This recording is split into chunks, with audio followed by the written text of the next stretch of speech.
Then the Democrats start parroting this talking point in interviews all weekend on CNN. They said, quote, "It's so harmful to the American people. You know, cutting Medicaid, cutting Medicare, threatening Social Security, cutting veteran benefits. It's all a lie." So that is Mike Johnson doing what he can, desperately and not in a very good way, trying to convince the country, convince people who are concerned about the cuts they're seeing to put down their guard and just allow them to pass this budget and cut probably the better part of $1 trillion out of Medicaid over the next decade. Mike Johnson knows that's the plan, that's what they're going to do, but he knows that if you think about that, if you talk about it, then that can make it a lot harder for them to actually pass this thing. And so he is out there lying.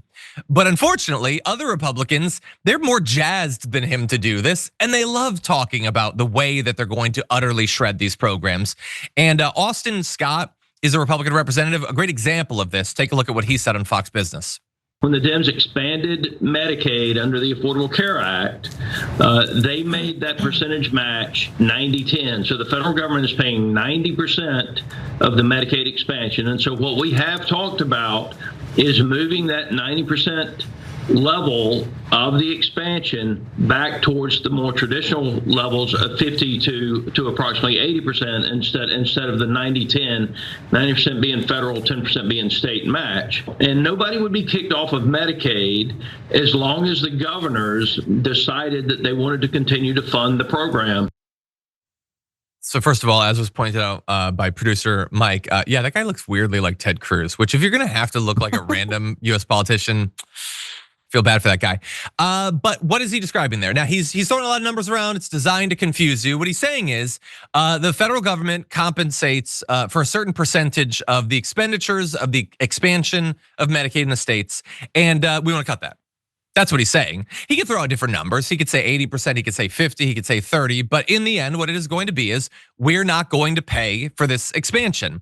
And then, because your immediate thought might be, well, if we don't pay for it, then isn't that a cut? I mean, aren't people gonna lose access to Medicaid? Which, yes. So he says, well, nobody actually needs to be cut from it if the governors just pay for it. If the governors just take over a very significant expense that they have no plans to do, and in many states didn't do in the first place. There were plenty of states that didn't expand Medicaid when all this was going on. And in those states, literally millions of people cannot afford health coverage. These are people who in theory could be on it, but their governors have already proven that they're not responsible and they're not gonna take care of it. And so now you're gonna make it even more financially onerous on these states and pretend as if we don't know exactly how that's gonna go. And so look, there's a variety of ways that they're gonna kill Medicaid and then take all that money and just throw it at Elon Musk and Jeff Bezos and Mark Zuckerberg and all that. But one of the ways they're gonna do it is by throwing it back to the states and washing their hands of it and being like, you can figure it out, Tennessee, Missouri, it's on you. The federal government's too weak. We can't possibly take care of it. Alabama will take care of it or whatever. So that's what it's looking like at this point, Sharon. What do you think? Yeah, Mississippi's gonna be able to handle this just fine. It's just like they do their education system. You know, they won't need any federal help whatsoever. It's all going to be corrupt and bankrupt. They're gonna put it all on the states. The states can't handle it. We are gonna have to pick up the slack. Hospital systems, which I never feel sorry for, because they really don't want to treat people, on these reduced rates from the federal government, Medicaid, Medicare. They really don't want it, but people just go to the emergency room and it'll all break down. All of it's going to break down. So, and Mike Johnson, again, I don't ever want to hear him talk about a Bible. And this is not about whether you're religious or not.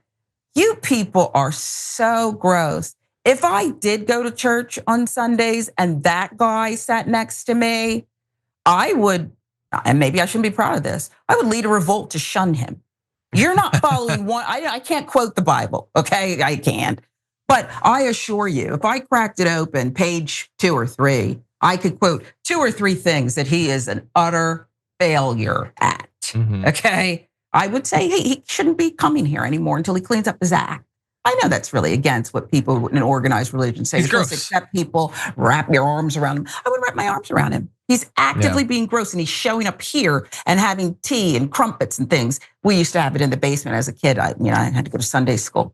And I'd say, I don't want to meet in any of this stuff because he's not like us. Yeah, it's bad enough that he wants to do these evil things that will result in people not having care. People will die as a result of this. He knows this. Many of them Republicans, many of them in red states, they will die thanks to this deeply Christian man's actions. But the fact that he's lying so much about it means he knows people don't want this. If he thought this would be popular, he'd be trumpeting it, but he's not. He's gonna do evil and he's gonna lie to you to keep your guard down so that you don't stop him from doing that evil. So this is terrible in every way. There should be way more opposition to this.